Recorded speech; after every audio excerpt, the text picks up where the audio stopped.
Imagine being one of the deadliest warriors in Japan. You command armies. Feudal lords bow to you. Your sword has decided the fate of kingdoms. Then one day, your ruler gives you a choice. Keep your power, your land, your legacy, or die for a Jewish carpenter from the Middle East. You choose the carpenter. Why? This isn't a hypothetical. In 1614, a samurai named Takayama Ukon walked away from everything, his title, his fortune, his homeland, for a religion that had only existed in Japan for 60 years. A religion his government had just declared punishable by death. Wouldn't that be insane? Well, yes, but also no. Because what Ukon did, what seemed like throwing his life away, accidentally created one of history's strangest religious experiments. His choice helped birth a secret underground church that would survive in complete isolation for over 2 centuries.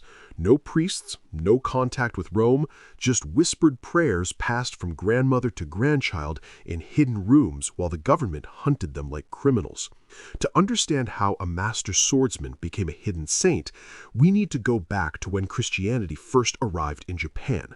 The answer is weirder than you think. Let's start in 1549. A Spanish Jesuit named Francis Xavier steps off a boat in Kagoshima. He's brought something Japan has never seen: the Christian God. Now, you might think Japan would reject this immediately. Strange foreign religion, different values, suspicious timing. But here's the thing. 16th century Japan was chaos. The country was fracturing in a century-long civil war. Feudal lords called daimyo were fighting for control, and some of these lords saw Christianity as a useful tool. Think of it like this. Converting to Christianity meant access to Portuguese traders. Portuguese traders meant guns. Guns meant winning battles. The religion was almost a business transaction. So Christianity spread fast. By 1580, there were over 200,000 Japanese Christians. Entire villages converted. Lords built churches. Some did it for trade advantages, but others, like Takayama Ukon, seemed to actually believe it. Ukon was born in 1552 to a samurai family. His father converted when Ukon was 12, and the boy followed. But Ukon wasn't just playing politics. Sources describe him as obsessive about his faith. He built churches. He refused to participate in Buddhist ceremonies. He named his daughter Lucia after a Christian martyr. For a samurai in feudal Japan, this was strange behavior. Samurai culture was built on Bushido, the way of the warrior. Loyalty to your lord was everything.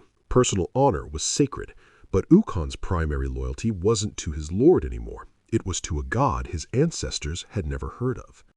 Now here's where it gets dangerous. By 1587, Japan was finally unifying under a warlord named Toyotomi Hideyoshi. Hideyoshi looked at Christianity and saw a problem. These Christians had split loyalties.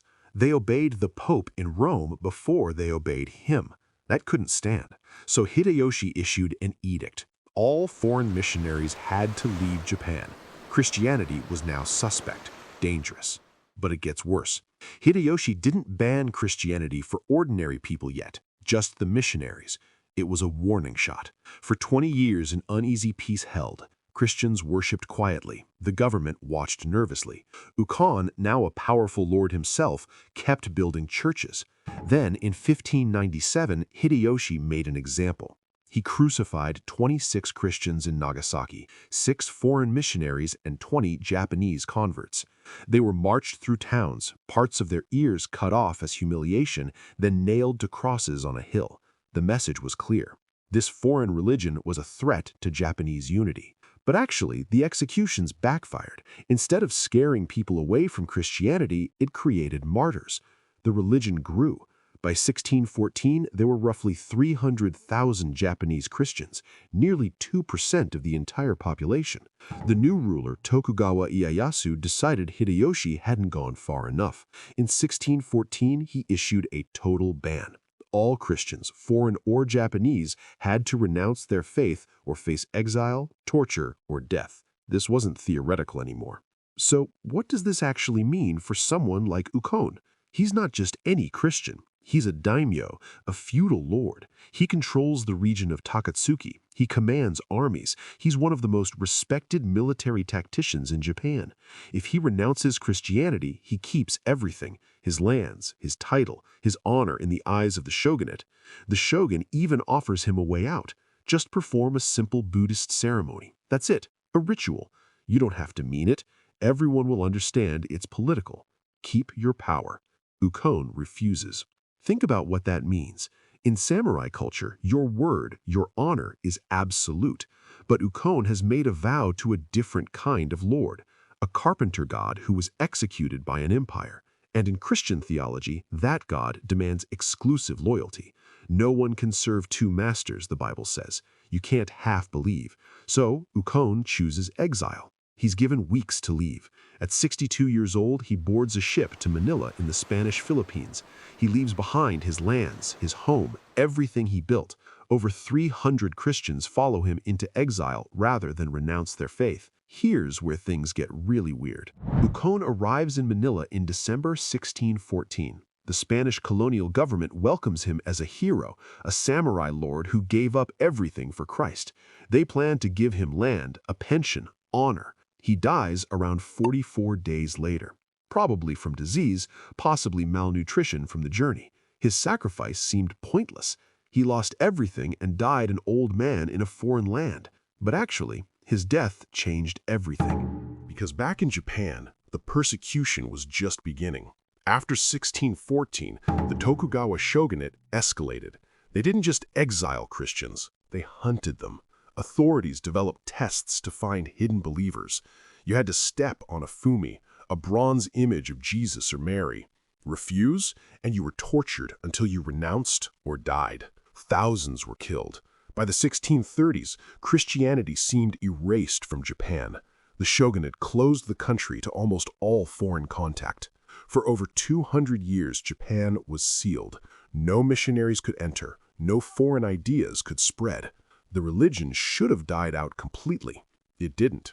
In 1865, 250 years after Ukon's exile, French Catholic missionaries built a church in Nagasaki. Within weeks, Japanese locals started appearing. They whispered to the priests. They knew prayers. They knew about Mary. They had kept the faith alive in complete isolation for 2.5 centuries. These were the Kakure Kirishiten, the hidden Christians. They had no priests, no Bibles, no contact with Rome, just oral traditions passed through families. They disguised their prayers as Buddhist chants. They hid crosses inside Buddhist statues. Grandmothers taught grandchildren in secret rooms. And they remembered stories. Stories of samurai who chose God over the shogun. Stories like Takayama Ukon's. In practice, this means Ukon's sacrifice, which seemed like a tragic waste, became a founding myth, proof that the faith was worth dying for. His choice validated theirs. If a powerful lord could give up everything, maybe a fisherman or farmer could endure another generation of hiding. The truth is, we don't know if Ukon intended this. He probably just thought he was obeying his God. But movements don't survive on theology alone. They survive on stories, on examples, on martyrs who make the cost seem bearable. We don't know what Ukon thought in those final 40 days in Manila, whether he felt his sacrifice was worth it, whether he regretted leaving Japan.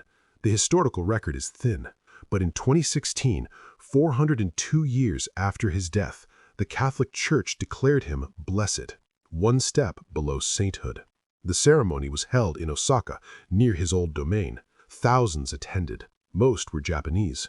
Whatever your opinion on Christianity in Japan, or on the shogunate's brutal response, or on religious conversion itself, Ukon's story reveals something strange about belief. Sometimes, the most irrational choice is the one that echoes longest.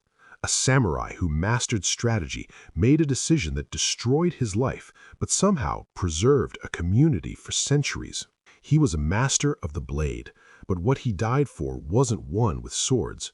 It was whispered, hidden, passed down in the dark, and somehow, against every reasonable expectation, it survived. For now, we can only wonder, what made a man who understood power so well choose to give it all away? Maybe that's the wrong question.